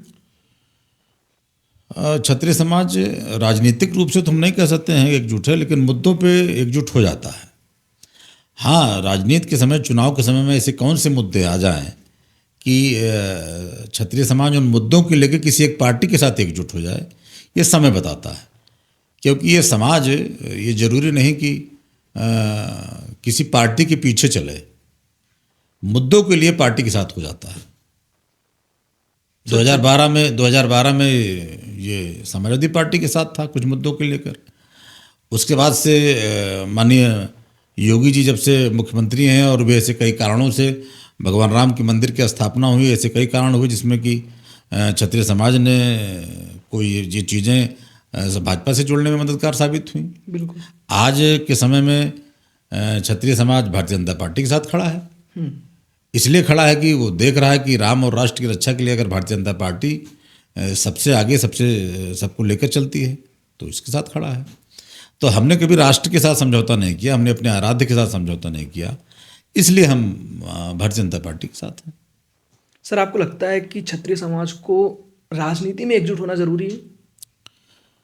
बिल्कुल एकजुट होना जरूरी है। इसलिए एकजुट होना जरूरी है कि मुझे लग रहा है कि हमारे भावनाओं को, हमारे मुद्दों को जो लेके आगे चले, हमको उसके साथ खड़े होना चाहिए।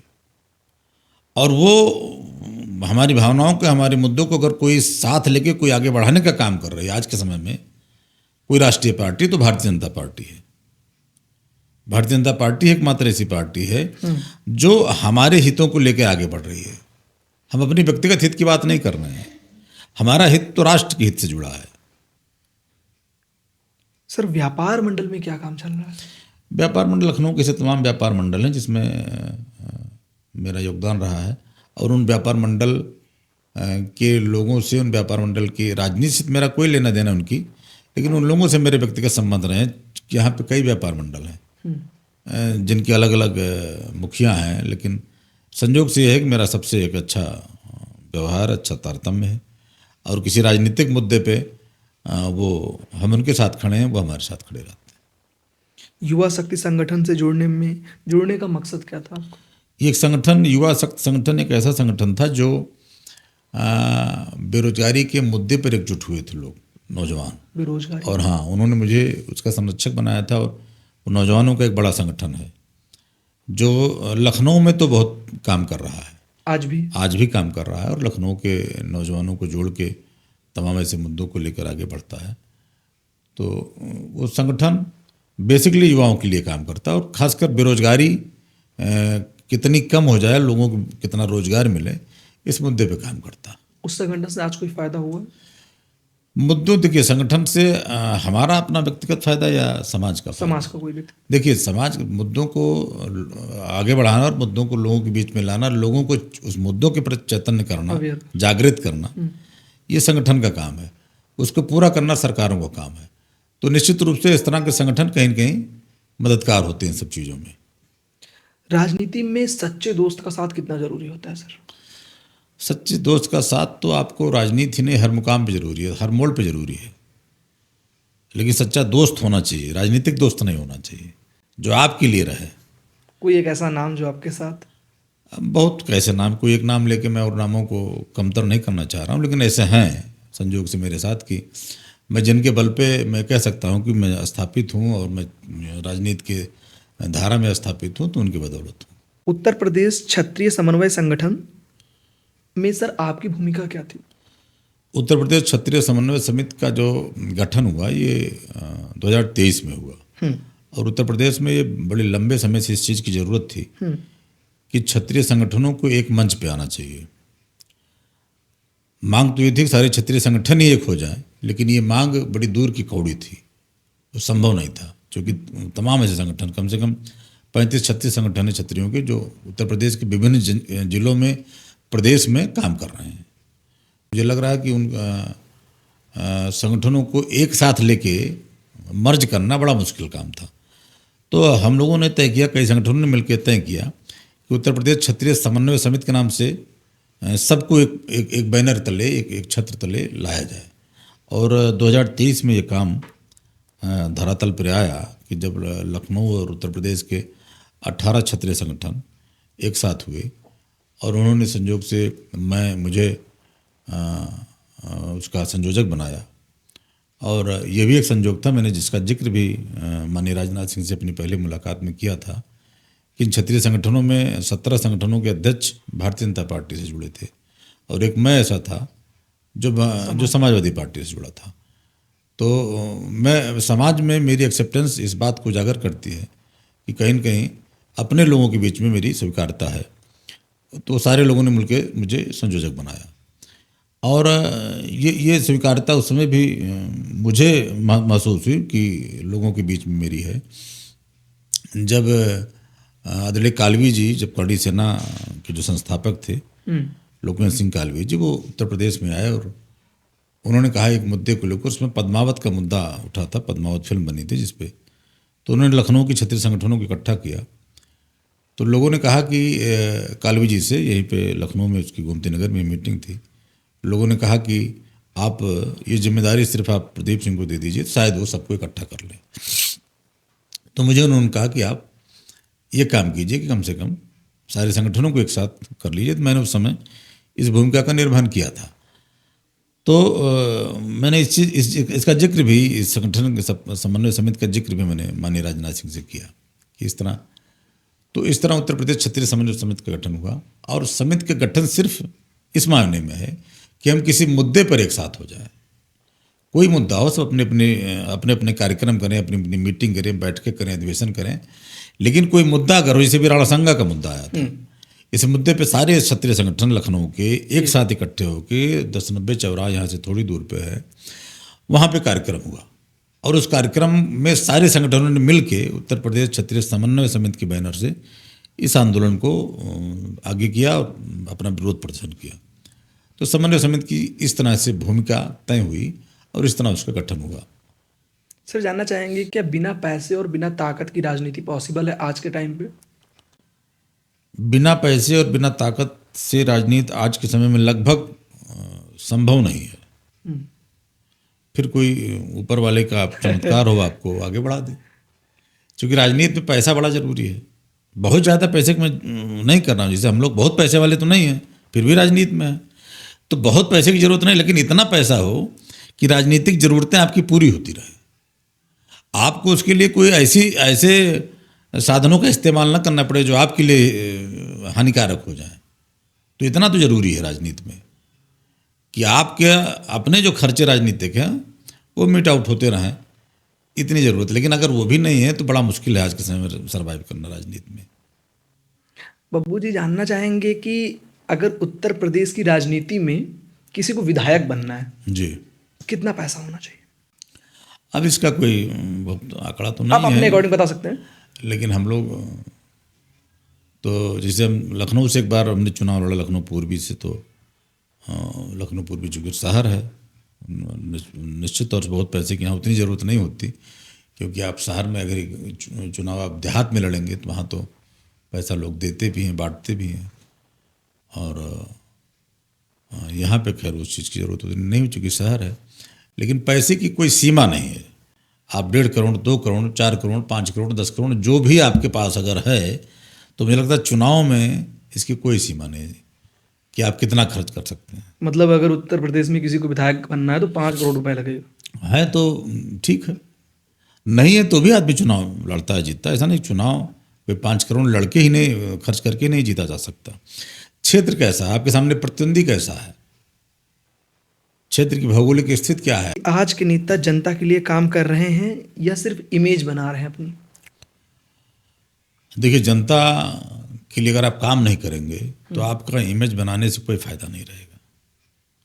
अगर आप लोगों के बीच में नहीं हैं, लोगों की भावनाओं के अनुरूप, लोगों की आवश्यकताओं के अनुरूप, लोगों की ज़रूरतों के मुताबिक आप आंदोलन में या उनकी हितों को आगे नहीं बढ़ा रहे हैं, तो आप इमेज लाख बनाइए, उसका कोई मायने नहीं। सर आज जैसे सोशल मीडिया का जमाना है, लोग इमेज बनाते हैं, 50 गाड़ियों का सैलाब चल रहा है, पीछे लाखों लोग चल रहे हैं, वीडियो वायरल हो रहे, रील्स बन रहे हैं। क्या ये पब्लिसिटी जो है वो चुनाव में हेल्प करती है? सोशल मीडिया का दौर तो है, मैं कहना चाहूँगा सोशल मीडिया सहायक होती है, लेकिन एक समय था जो आपने कहा 50 गाड़ियों का जुलूस चलता है।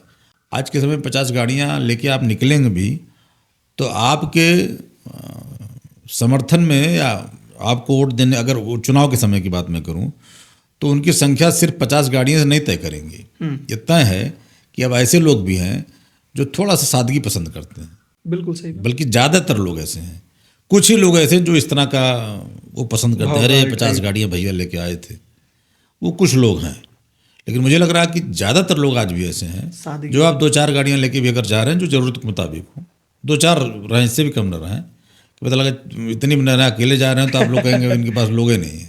जो व्यवहारिक स्थिति है कि आपके पास कम से कम कहीं भी आप जा रहे हैं तो 15, 20, 25 लोग रहें, तो 15, 20, 25 लोगों के लिए आपके लिए 4 गाड़ियाँ पर्याप्त हैं। बिल्कुल। लेकिन अगर कोई 10 गाड़ी लेके जा रहा है तो वो उसका नुकसान भी है, क्योंकि अब जो लोगों की मानसिक स्थिति है, अब लोग इस तरह के लोग पसंद करते हैं कि जो कम से कम सिर्फ हवा में नहीं ज़मीन पे भी रहें, दिखें, काम भी करें। इस तरह के लोग पसंद कर रहे हैं। सर इतने सालों में आपने ऐसी कौन सी गलती की जो आप आगे नहीं करना चाहेंगे? मुझे लग रहा है अगर सिर्फ आप एकाध गलती की बात करेंगे तो समाजवादी पार्टी में मेरा जाना ही गलती थी और दूसरी गलती उसको दोबारा नहीं करूँगा। अरे सर जानना चाहेंगे कि अगर आज अखिलेश यादव सामने हों तो उनसे सबसे पहले आप क्या कहेंगे? देखिए, अखिलेश यादव का मैंने हमेशा सम्मान किया, आज भी मिलेंगे तो मैं सम्मान ही करूँगा, क्योंकि इतने सालों से नेता रहे हमारे, और मेरी वो आदत भी नहीं रही है कि मैं दल छोड़ दूं तो मैं नेता का सम्मान छोड़ दूं। व्यक्तिगत सम्मान अपनी जगह है। लेकिन हाँ, मैं ज़रूर ये कहूँगा कि राजनीति की जो मर्यादाएं हैं, राजनीति की जो उसको थोड़ा मेंटेन रखें और उसके साथ साथ उन लोगों से थोड़ा सा दूरी बनाएं जो यसमैन या जो हुजूरी वाले लोग हैं। मुझे लग रहा है कि अगर दूरी बना के थोड़ा व्यवहारिक स्थिति आंकेंगे तो कहीं न कहीं उनके हित में रहेगा। हाँ सर, राजनीति में परिवार को कैसे बैलेंस करते हैं? अक्सर ऐसा होता है कि भाग दौड़ की लाइफ होती है राजनीति में, हम अपने परिवार को और अपनी फैमिली को टाइम नहीं दे पाते, तो सर ये पारिवारिक समन्वय कैसे बनाते हैं? देखिए, पारिवारिक समन्वय मेरे चूँकि पत्नी मेरी इस मामले में ज़रूर कहूँगा कि उनकी बड़ी हेल्प मिली इस मामले में। मेरे 2 बच्चे हैं, एक बेटा है सौर विक्रम सिंह, बिटिया है अन्वेषा सिंह।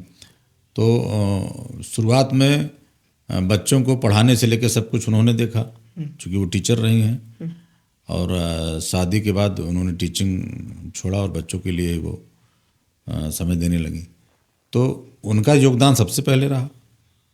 फिर बच्चे बड़े हो गए, अब सौर भी बड़ा हो गया, मान लीजिए लखनऊ में रहता है तो उससे मदद मिलती है, क्योंकि थोड़ा सा ईश्वर की दया से सामाजिक है और सामाजिक लोगों के बीच में बैठना उठना थोड़ा सा उसे मेंटेन करता है, तो मुझे लग रहा है कि उससे बड़ी मदद मिल जाती है।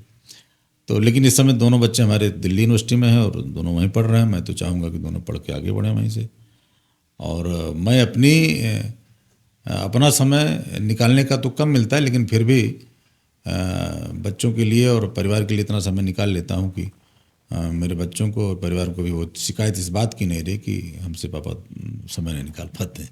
कहेंगे सर, आपके बाबा सीआईडी में थे, चाचा राजनीति में, पिताजी खेती करते थे, इतने अलग अलग रास्तों के बावजूद आपने सीधा राजनीति क्यों चुना? देखिए, जब हम लोग आए, मेरी पैदाइश हुई तो मुझे लगता बाबा हमारे जरूर अधिकारी थे सीआईडी में और वो रिटायर हो चुके थे, लेकिन मेरा प्रभाव जो पड़ा वो चाचा राजनीति में थे उसका जरूर पड़ा। पिताजी गांव की राजनीति से जुड़े थे, खेती, हमारा मूल व्यवसाय खेती ही है और पिताजी उससे जुड़े थे। और हम लोग शुरू से एक सामाजिक, जो गांव की एक सामाजिक ताना बाना है, राजनीतिक ताना बाना, उसमें जरूर जुड़े रहते थे। लेकिन लखनऊ जब हम आए तो लखनऊ आने के बाद और यहाँ के छात्र संघ चुनाव जो होते थे उसमें शामिल होने के बाद फिर राजनीति से जुड़ने का मन कर गया। सर, जानना चाहेंगे कि क्या कभी आने वाले समय में बेटे को राजनीति में लाना चाहेंगे? देखिए, बेटे को राजनीति में लाना, जैसे मैं राजनीति में आया तो मेरे परिवार वाले नहीं चाहते थे कि मैं राजनीति में आऊँ। लोगों ने कहा कि नहीं, राजनीति नहीं। मेरे चाचा ने, मुझे याद है, मुझे कहा कि राजनीति करना बड़ा दुरूह है और बड़ा कठिन है। ये बात मुझसे उन्होंने कही आज से 25 साल पहले, और मैं आज भी वही चीज़ें महसूस करता हूँ कि दुरूह है, कठिन है, चीज़ें और बड़ी हैं। तो मुझे लग रहा मैं अपने बेटे के लिए भी यही कहूँगा, लेकिन मैं भी राजनीति में आ गया। उतना उन्होंने सब कुछ कहा था, लेकिन मैं राजनीति में, चूँकि मैंने मन बना लिया था। अब वो नहीं चाहते थे कि मेरे वजह से मैं भतीजे को अपने रोकूं, तो सोचेगा कि, लेकिन मैं अपने बेटे से कह सकता हूँ कि भाई हाँ, राजनीति की पगडंडी बड़ी कठिन है और बड़ी प्रतियोगी हो गई आज के समय में। जैसे आपने कहा, पैसे की भी ज़रूरत है, समय की भी ज़रूरत है, ताकत की भी ज़रूरत है, और फिर ईश्वर की अनुकंपा की ज़रूरत है, तकदीर की ज़रूरत है। सारी चीज़ों का मेल होगा तब आप आगे बढ़ेंगे, अन्यथा आप संघर्ष करेंगे। तो हम लोगों को संतुष्टि मुझे तो ये रहती है कि समाज में ऊपर वाले की दया से इतनी है कि अगर आप बाहर निकलेंगे तो किसी से कहेंगे तो लोग कहेंगे हाँ ठीक व्यक्ति हैं, कोई ये नहीं कहेगा नहीं यार ऐसे हैं वैसे हैं, उस तरह। तो सबसे बड़ी संतुष्टि तो यही है। अब ईश्वर ने कुछ आगे बढ़ा दिया, राजनीतिक तौर पे एक मुकाम दे दिया कोई, तो ईश्वर की मैं वो करूँगा, धन्यवाद करूँगा इसके लिए। सर, थोड़ा सा एक चीज़ जानना चाहेंगे, आपके बाबा जी सीआईडी में थे, सर उनसे क्या सीखे? क्योंकि अक्सर आदमी जब सीआईडी का नाम सुनता है तो उसके मन में एक ख्याल आता है कि हाँ, सीआईडी की जो फैमिली होती है वो थोड़ा सा ऐसी फैमिली होती है कि सारी चीज़ें स्ट्रिक्ट होती हैं, सबका माइंड वैसे ही सोचता है, ऐसा कुछ था? देखिए, मैंने उनसे सीखा, अनुशासन सीखा, बहुत अनुशासित थे वो। रिटायर होने के बाद जब वो गांव में रहते तो भी उनका अनुशासित जीवन वैसे ही था, खान पान में भी और हर चीज़ में। तो अनुशासन मैंने सीखा। मैंने अपने पिताजी से सीखा कि ईमानदारी क्या होती है, क्योंकि उनकी ईमानदारी के मामले में उनका ये मिसाल था कि उनको लोग गांव में मालिक बाबू कहते थे।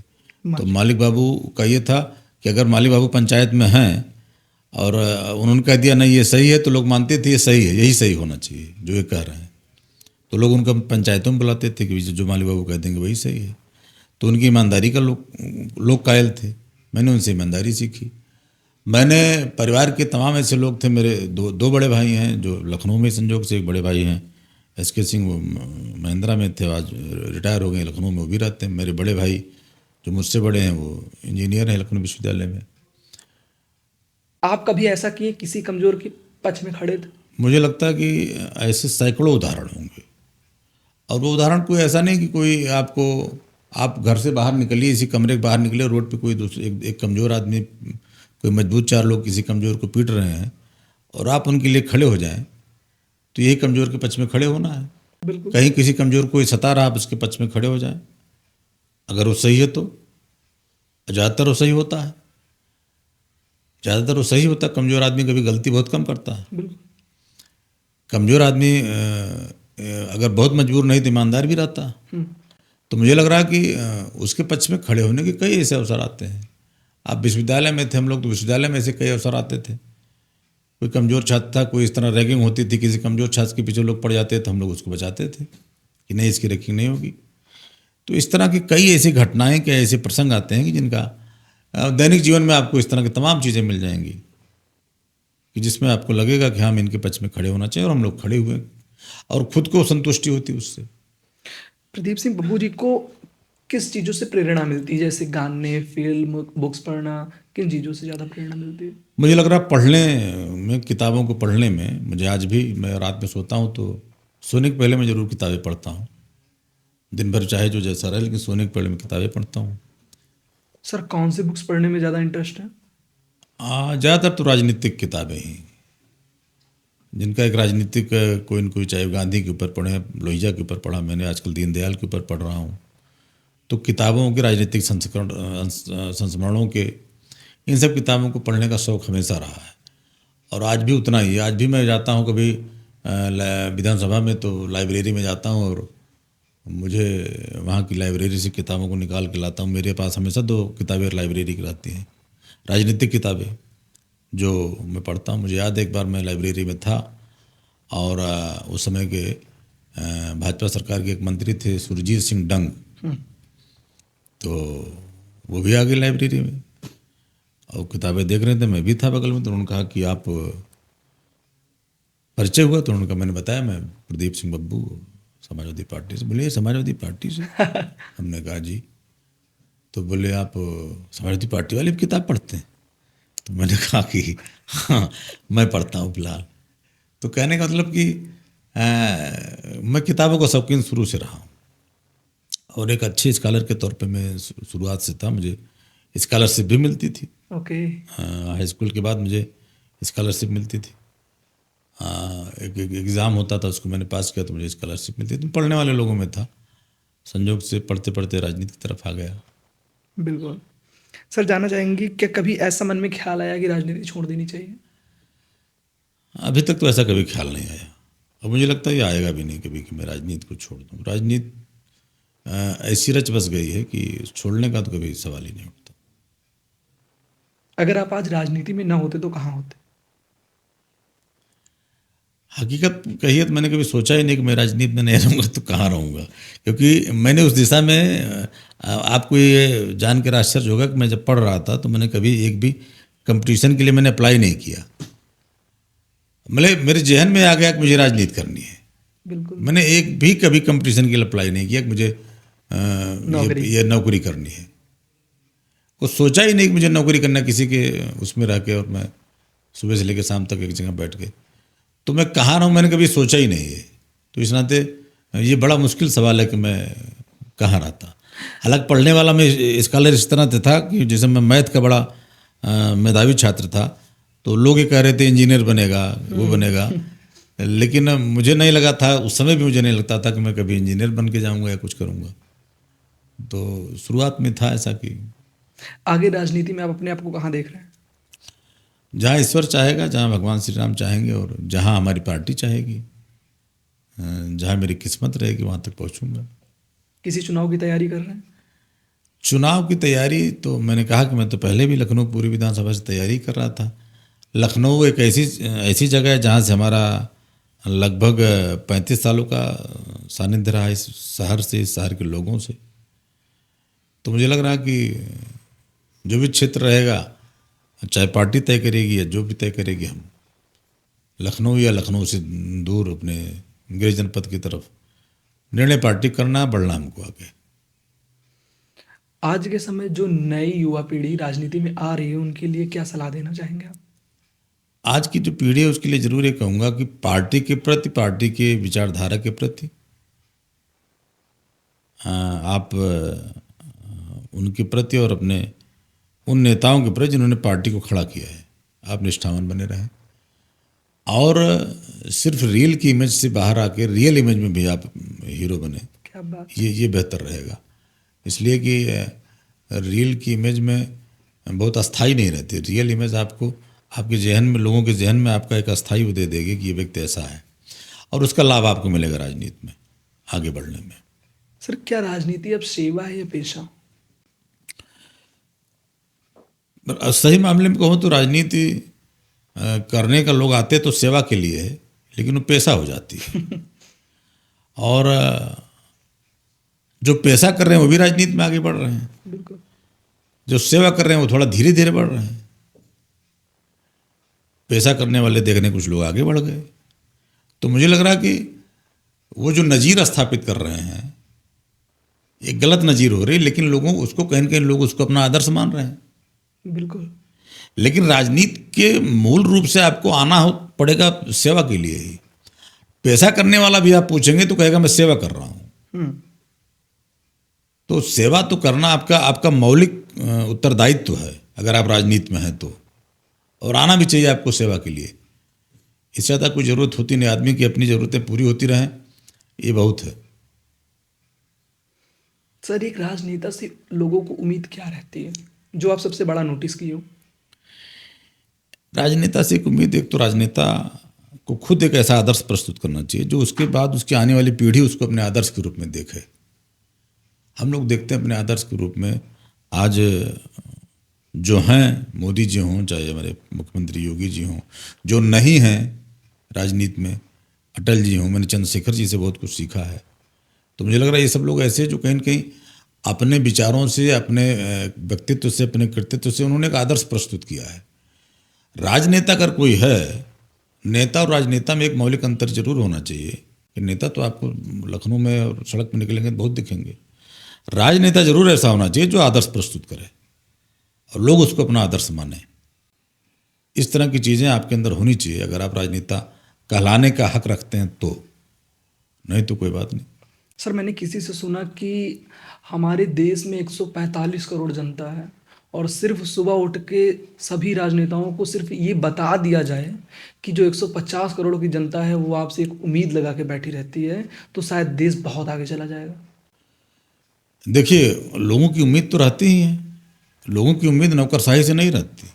लोगों की उम्मीद जो है यहाँ के कर्मचारी और व्यवसायियों से नहीं रहती है। नेताओं के प्रति जरूर लोगों की नौकर रहती हैं उम्मीदें। जुडिशरी के प्रति लोगों की आजकल उम्मीदें और बढ़ गई अपेक्षाएं, इसलिए कई चीज़ें जुडिशरी करती है अपने स्तर पे। इसलिए मैं कहूँगा कि राजनेता अगर नेता है तो लोगों की उम्मीदें इस नाते उससे रहती हैं कि नेता ही उसे लागू कराता है। कानून बनाने का काम नेता करता है। तो मुझे लग रहा है कि राजनीति में आप ऐसा आदर्श प्रस्तुत करना चाहिए आपको जो आपके जाने के बाद, आपके न रहने पर लोग आपको याद करें। राजनीति में कौन ज़्यादा खतरनाक है, विरोध दल का दुश्मन या अपनी पार्टी का धोखेबाज? नहीं, अपनी पार्टी का धोखेबाज तो हमेशा खतरनाक होता है। दुश्मन से तुम सतर्क रहते हैं। दुश्मन तो लगता है यार मेरा दुश्मन मेरा विरोध करेगा, ये क्या विरोध कर सकता है, क्या चाल चल सकता है, हम उसके ऊपर सतर्क रहते हैं। और जो पार्टी का धोखेबाज, तो आपके साथ ही बैठा रहेगा, धोखा दे देगा, आपको पता भी नहीं चलेगा। बिल्कुल। आपके पास से उठेगा, किसी और के पास जाके बैठेगा, आपकी बात बता देगा सब। तो मुझे लगता है कि वो धोखेबाज, अपने धोखेबाज से बेहतर है कि पराया दुश्मन ज़्यादा अच्छा। सर, जानना चाहेंगे कि आज की राजनीति में झूठ बोलना जरूरी है या सच बोलना मूर्खता है? मुझे लग रहा है कि झूठ बोलना, दोनों चीज़ें जरूरी हैं। सही मामले में अगर आप बहुत सच बोलेंगे, क्योंकि राजनीति में तमाम ऐसी चीज़ें हो जाती हैं, आप सच बोलेंगे तो लोगों को बुरा लगेगा, मूर्खता लगेगी बिल्कुल। तो लोगों को लगेगा अरे यार ये तो इसको बोलने नहीं चाहिए था, यहाँ पे ये बोल गया, मूर्ख है, तो मूर्खता हुई। लेकिन आपको नहीं, लेकिन आप हमेशा झूठ ही बोलें वो भी नहीं ठीक है। कुछ सच को बोलना भी जरूरी है, जिस सच से तमाम लोगों के हित, तमाम लोगों के जुड़े हों, तो मुझे लग रहा है उसको बोल देना चाहिए। व्यक्तिगत किसी का विरोध न करके, व्यक्तिगत किसी को उसमें न करके, सार्वजनिक हित में अगर कोई सच बोला जाए तो बेहतर है, और सार्वजनिक हित में कोई झूठ बोला जाए वो भी बेहतर है। सर आपने पार्टी बदली, क्या पार्टी ने आपको छोड़ा या आपने पार्टी को छोड़ा? नहीं, हमने तो पार्टी छोड़ा। पार्टी नहीं चाह रही थी आपको छोड़ने के लिए? पार्टी के लोग नहीं चाह रहे थे हम छोड़ें, हम पार्टी से जाएं, क्योंकि बहुत लोग ऐसे आए। मुझे याद है सोशल मीडिया पे मेरे छोड़ने के बाद तमाम ऐसे लोगों के विचार आए, पार्टी के लोगों के, कार्यकर्ताओं के, जिसने कहीं न कहीं अपनी उसमें चिंता जाहिर की है, लोगों को लगा कि नहीं गलत हुआ। किसी ने ऐसा एक भी मेरे पोस्ट पे, एक भी कोई ऐसा व्यक्ति, मैं मतलब जो समाजवादी पार्टी का कोर वोट में जिसमें कहूँगा, जो कोर वोट बैंक है, उस बैंक से जुड़े लोग भी, किसी एक ने मुझे ये नहीं कहा कि आपने पार्टी को छोड़ा गलत किया या आपने लाभ लिया गलत फिर छोड़ दिया। खैर मैंने लाभ तो कुछ भी मिला ही नहीं था ऐसा जो मुझसे कहते, लेकिन किसी ने मुझे पूरे उसमें मेरा विरोध नहीं किया, चिंता सबने जाहिर की। तो मुझे लगता है पार्टी के लोगों ने हमें नहीं छोड़ा था, हमने पार्टी को छोड़ा, और हमने इसलिए छोड़ा कि अखिलेश यादव जी नहीं चाहते थे कि मैं राजनीति में बहुत आगे तक जाऊं। क्या बात है। अगर राजनीति एक फिल्म होती तो खलनायक कौन होता और हीरो कौन होता आपके अनुसार? आज के समय में अगर कोई, मैं कहूँगा कि आज के समय में हीरो तो हमारे होते योगी आदित्यनाथ जी और खलनायक होते अखिलेश यादव। कभी किसी मंच पर ऐसा बयान दिया जो बाद में खुद को सोचने पे मजबूर कर दिया? आज तक ऐसा कोई मौका नहीं आया कि मैंने कोई ऐसा बयान दे दिया हो जो मुझे लगा हो कि मैंने ये गलत बोल दिया या मुझे ये नहीं बोलना चाहिए था। हाँ, ये ज़रूर बोल दिया होगा, कुछ सच के करीब रहा होगा, वो बात अलग है, ये सोच के शायद कि हाँ ज़्यादा सच हो गया ये। अदरवाइज कोई ऐसा मैंने वो नहीं किया, मुझे ना मैंने कभी स्पष्टीकरण किसी चीज़ पे दिया कि मैं यहाँ पे लोग मुझे गलत समझे और मैं अपने साबित करूँगी नहीं मैं सही हूँ, क्योंकि पूरा जीवन मेरा खुली किताब की तरह रहा है। मैं जैसा हूँ लोगों के बीच में हूँ। लोग कहते हैं राजनीति दिल वालों की नहीं दिमाग वालों का। हाँ, सही कहते हैं। मुझे लग रहा है कि दिमाग वालों का ही खेल है आज के समय में, लेकिन हम लोग दिल से ज़्यादा चल गए। नहीं तो कोई दिल से न चलते तो 28 साल तक समाजवादी पार्टी में रहते। पता नहीं कितने दौर लोगों ने इस दौर में छोड़ा, बदला, फिर वापस आ गए, लेकिन दिल के कहीं करीब थे कि अरे छोड़ो कैसे यार, तो छोड़ते छोड़ते समय लगा। तो मैं कहूँगा कि दिल वालों को ज़्यादा, दिमाग वालों को ज़्यादा इस समय वो है। सर जानना चाहेंगे कि आप योगी जी से क्या सीखते हैं? देखिए, योगी जी का तो पूरा जीवन ही सीखने के लिए मुझे लग रहा है। जो व्यक्ति मुझे लग रहा है कि मेरा प्रधान मुख्यमंत्री है, हमारा उत्तर प्रदेश का मुख्यमंत्री और योगी भी है वो, तो ये उत्तर प्रदेश का सौभाग्य है ये, क्योंकि योगी के अंदर ना तो कोई व्यक्ति विशेष के प्रति लालसा, ना तो कोई जातिगत भावना, ना कोई ऐसी भावना कि ये हमारे वर्ग का नहीं, हमारी जात का नहीं, हमारे वर्ण का नहीं है। ऐसा व्यक्ति अगर हमारा मुख्यमंत्री है तो उत्तर प्रदेश का सौभाग्य है। और मुझे सौभाग्य मिला, मैं जब बाहर कहीं जाता हूँ जी। तो मुझे उसका एहसास ज़्यादा होता है। लोग कहते हैं कि अरे आप वहाँ से आए, लखनऊ से, योगी जी के यहाँ से। तो जो ये फीडबैक हम लोगों को बाहर जाके मिलता है योगी जी के लिए, तो कहीं न कहीं गर्व होता है कि हमारे मुख्यमंत्री योगी आदित्यनाथ जी हैं। और चूँकि वो जिस पीठ से आते हैं वो क्षत्रियों के लिए एक हमेशा सम्मानजनक पीठ रही है।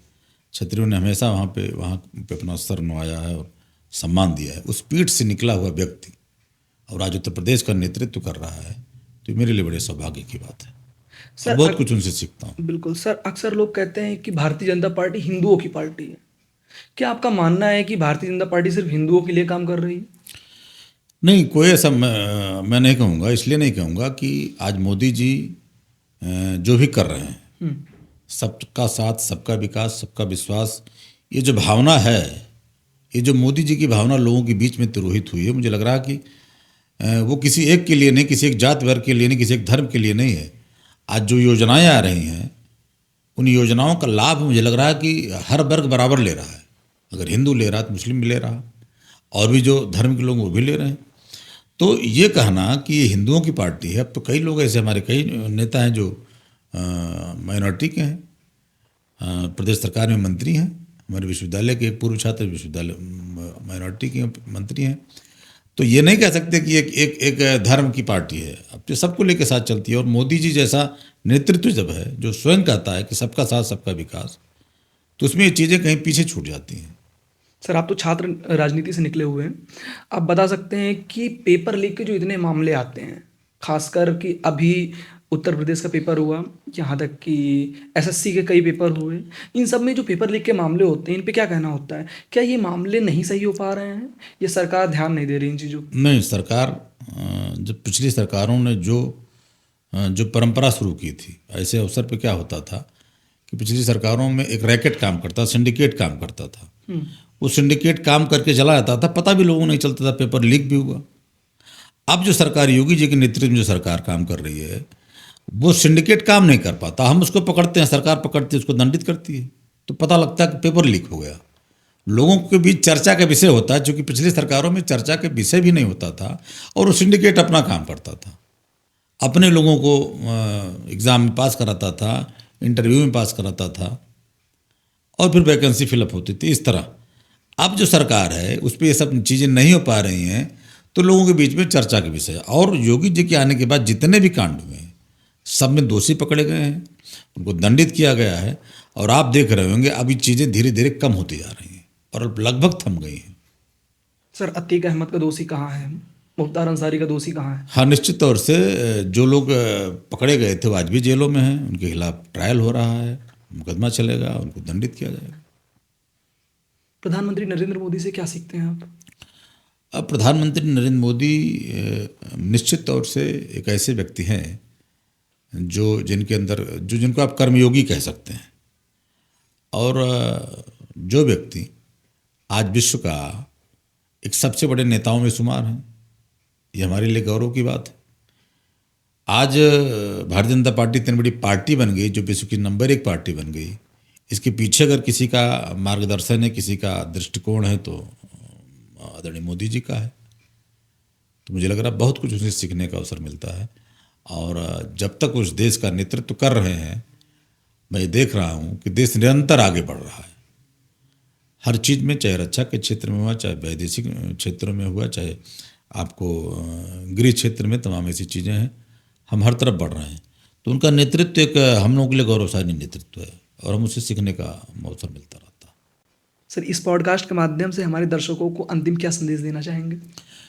मैं संदेश क्या, हम लोग संदेश क्या देंगे, लेकिन ये ज़रूर कहेंगे कि राजनीति कोई व्यवसाय नहीं, राजनीति कोई पैसा नहीं, राजनीति समाज की सेवा करने का एक माध्यम है। और अगर ये माध्यम आपने खुद चुना है, उस माध्यम को किसी ने कहा नहीं, कोई आपने वैकेंसी नहीं भरी थी, आपको चुना गया, आपने स्वयं चुना है। तो अगर आपने चुना है तो उस सेवा को पवित्र बनाए रखें, उस माध्यम को पवित्र बनाए रखें। राजनीति के माध्यम से आपको कुछ करने का अवसर मिलता है तो आप समाज के लिए कीजिए, समाज अपने आप कुछ ना कुछ देगा आपको, निश्चित तौर से। प्रदीप जी, बहुत बहुत धन्यवाद हमारे इस खास पॉडकास्ट का हिस्सा बनने के लिए।